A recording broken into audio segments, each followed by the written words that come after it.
तो class 7 Bihar board Hindi की पुस्तक बसंत भाग दूसरा, जिसमें अध्याय हमारा 14 है। संघर्ष के कारण मैं तुनुक मिजाज हो गया धनराज। ये जो धनराज हैं ये भारत के सुप्रसिद्ध हॉकी के खिलाड़ी हैं जो मुख्य रूप से भारत के साउथ क्षेत्र यानी तमिलनाडु क्षेत्र के रहने वाले हैं। और यहाँ पे इस अध्याय में इनका इंटरव्यू यानी साक्षात्कार का कुछ अंश प्रस्तुत किया गया है। ठीक है। जब ये धनराज पिल्लै 35 वर्ष के हो गए तब उनका विनीता पांडे जो साक्षात्कार लेने वाले व्यक्ति हैं इनके द्वारा विनीता द्वारा ये साक्षात्कार धनराज का लिया जा रहा है जो प्रस्तुत किया गया है। यहाँ पे साक्षात्कार के यहाँ पे कुछ अंश प्रस्तुत किए गए हैं। तो चलिए हम इसके सारे अभ्यास के प्रश्न हल करते हैं और आपको ये पूरा पढ़ लेना। प्रश्न अभ्यास साक्षात्कार से 3 सवाल हैं। पहला है साक्षात्कार पढ़कर इंटरव्यू पढ़कर आपके मन में धनराज पिल्लै की कैसी छवि उभरती है, वर्णन कीजिए। इसका उत्तर हम लिखेंगे साक्षात्कार पढ़कर धनराज पिल्लै की छवि एक संघर्षशील, मेहनती, सरल, स्वाभिमानी और भावुक व्यक्ति की उभरती है जो बाहरी तौर पर गुस्सैल और तुकमिजाज दिख सकते हैं लेकिन अंदर से बेहद नरम दिल के हैं।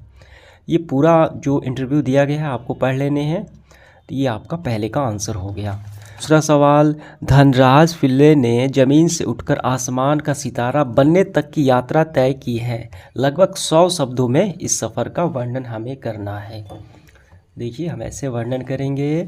धनराज पिल्लै का सफ़र गरीबी और संघर्ष से भरा था जहां उनके पास हॉकी स्टिक तक नहीं था और वो दोस्तों से उधार लेकर खेलते थे। पर अपनी लगन और कड़ी मेहनत और अनुशासन से उन्होंने जूनियर से सीनियर टीम में जगह बनाई।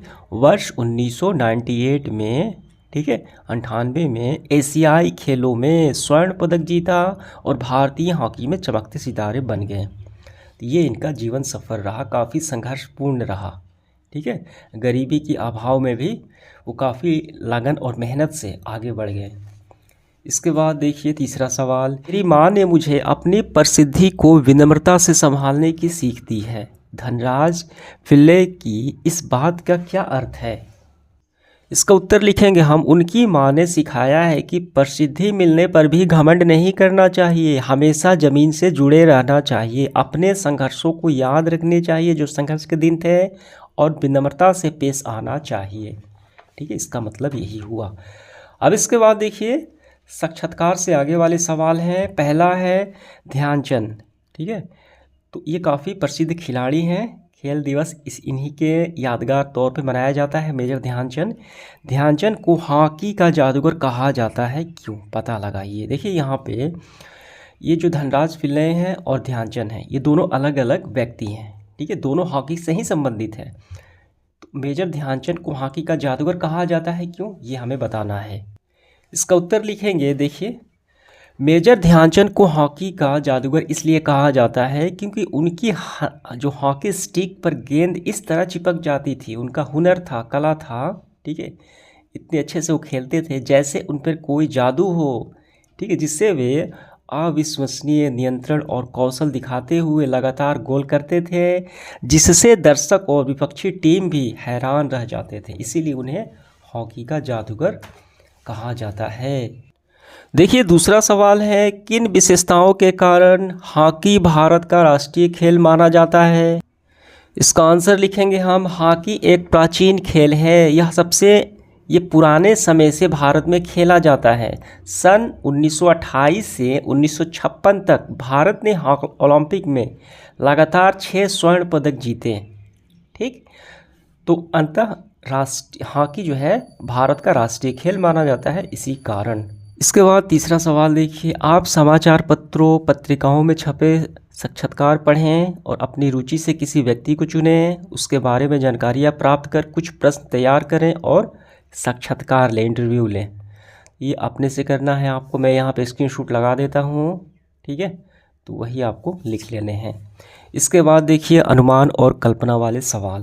पहला है, यह कोई ज़रूरी नहीं है कि शोहरत पैसा भी साथ लेकर आए। जो शोहरत है, नाम है, वो पैसा साथ लेकर आए, क्या ये ज़रूरी नहीं है? क्या आप धनराज पिल्लै की इस बात से सहमत हैं? अपने अनुभव बड़ों से बातचीत के आधार पर लिखिए। देखिए इसका उत्तर हम लिखेंगे, यहाँ धनराज विलय की बात बिल्कुल सही है। शोहरत और दौलत दो अलग अलग चीज़ें हैं। ठीक है, ऐसा ज़रूरी नहीं है कि जो व्यक्ति बहुत प्रसिद्ध है, फेमस है, उसके पास दौलत भी हो, ये कोई ज़रूरी नहीं है।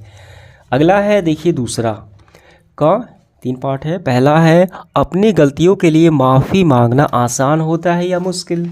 इसका उत्तर हम लिखेंगे, अपनी गलतियों के लिए किसी से माफ़ी मांगना अक्सर मुश्किल होता है, क्योंकि इसमें अहंकार छोड़ना पड़ता है, शर्मिंदगी जो है महसूस करना पड़ता है, और अपनी गलतियों को स्वीकारना भी शामिल है, इसलिए मुश्किल होता है।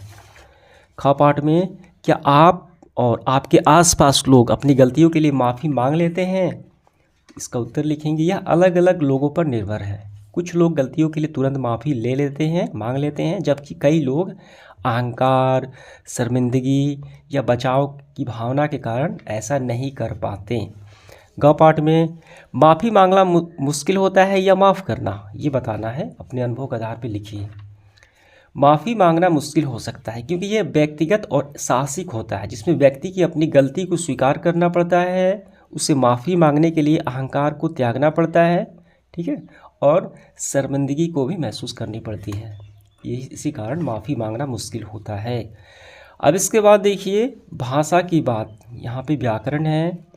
नीचे कुछ शब्द दिए गए हैं, अलग अलग प्रत्ययों के कारण बारीक अंतर है, ठीक है, इनमें अंतर है। प्रेरणा, प्रेरक और प्रेरित, इन अंतरों को समझाने के लिए एक वाक्य प्रयोग करना है। देखिए पहला, प्रेरणा, प्रेरक, प्रेरित, संभव, संभावित, संभवतः। इसको हम इस तरीके से लिखेंगे, बिल्कुल आसान है, ताकि ये अंतर मालूम चल जाए। देखिए पहला है प्रेरणा, प्रेरक, प्रेरित। प्रेरणा से हमें महापुरुषों के विचारों से प्रेरणा लेनी चाहिए, हो गया, ठीक है। प्रेरक देखिए, महापुरुषों का जीवन हमेशा जन प्रेरक रहता है, लोग उनसे सीखते हैं। प्रेरित, हमारे गुरु ने हमें उच्च शिक्षा के लिए प्रेरित किया, मोटिवेट किया, ठीक है। अब इसके बाद देखिए दूसरा इसमें है संभव, ठीक है, संभव, आज उसका आना संभव है। संभावित, संभावित है कि ट्रेन समय से दिल्ली पहुँचे।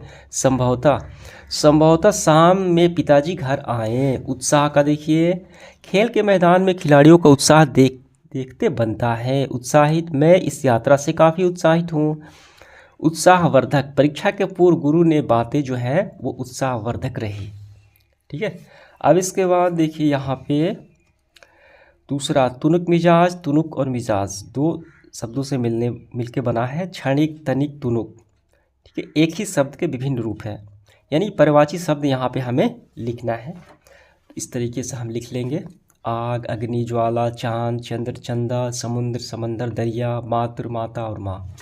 इसके बाद यहाँ पे फुटबॉल से संबंधित शब्द हैं, तो इसी तरीके से अन्य खेल से हमें यहाँ पे लिखने हैं, तो हम क्रिकेट का लिख लेंगे। एम्पायर होता है शामिल, रन भी होता है, बल्ला भी, चौका भी, छक्का भी, गेंद, पिच भी हो सकता है, ठीक है।